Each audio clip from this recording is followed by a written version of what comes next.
You were in school during this time for a long period of time over in college. Yeah. And so what did you study? Now, I majored in history. I wanted to be a history major. I wanted to be a history teacher. And I graduated from City College. I got a degree after 7 years in 1941.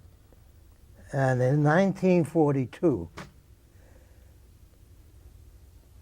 February or March of 1942, I went into the United States Army. So that was in World War II, obviously. World War II.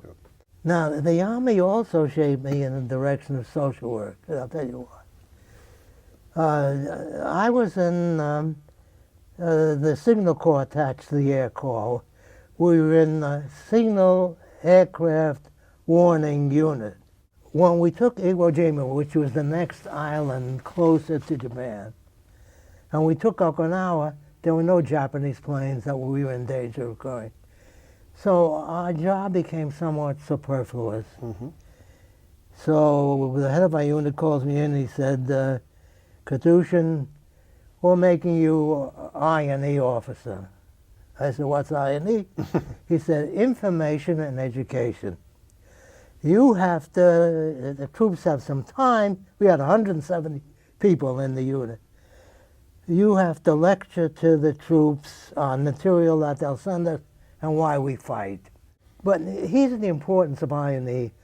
I gave lectures, discussion lectures. It was mostly discussion to guys that came from worlds I never knew. You know, rural South, Right. Mountain states, construction workers, and so on and so forth. And I had to engage them in discussions of social happenings, you know. So once again, there was an education in a different world that I had previously been exposed to, a world that in some ways changed my attitude toward, you know, the different people in the community whom I never knew. When I came out of the post, or when I came out of the Army, I was looking to decide on a choice of profession. Also, I was concerned with finding somebody to go with. And so I and 4 or 5 other guys I was very close to would go away every weekend to resorts, left-wing resorts. And that's where I met Sylvia. I met Sylvia, and we started to go together. But nevertheless, I was going with Sylvia, and I enrolled in courses at NYU. So then my sister Mickey introduced me to a friend of hers who was in social work. Never knew the guy. I never heard of social work. Right. And he said, you know, it's a job that has very many positive aspects to it. It's a job that's likely to be secure, and so on and so forth. And I began to review the vocational material on different possibilities, including social work. Now, here's the difficult part. See, if I say to my family, I'm considering social work, they say, oh. If I say to my friends, you know, I'm considering social work, they said, what are you doing? What are you thinking? They thought it was not an appropriate choice. For a male? For a male. And if you investigate it, and the vocational literature did investigate it, they said social work is a woman's profession. Demography, social work is a human profession. And the salaries, as I investigated, it was always behind what males in comparable educational attainment met. So that was very discouraging. So how did you overcome those barriers, though?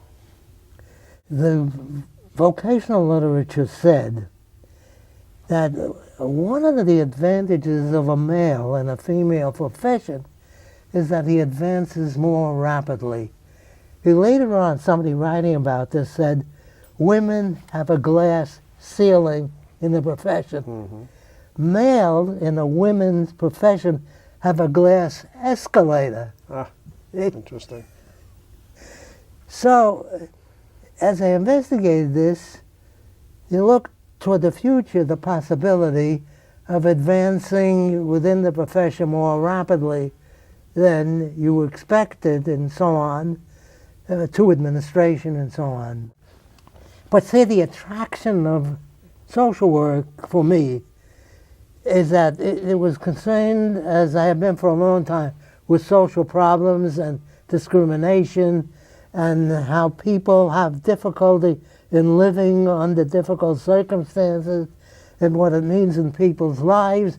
And here was an opportunity to provide some kind of help, you know, in a way that would be and in line with my disposition and so on and so forth.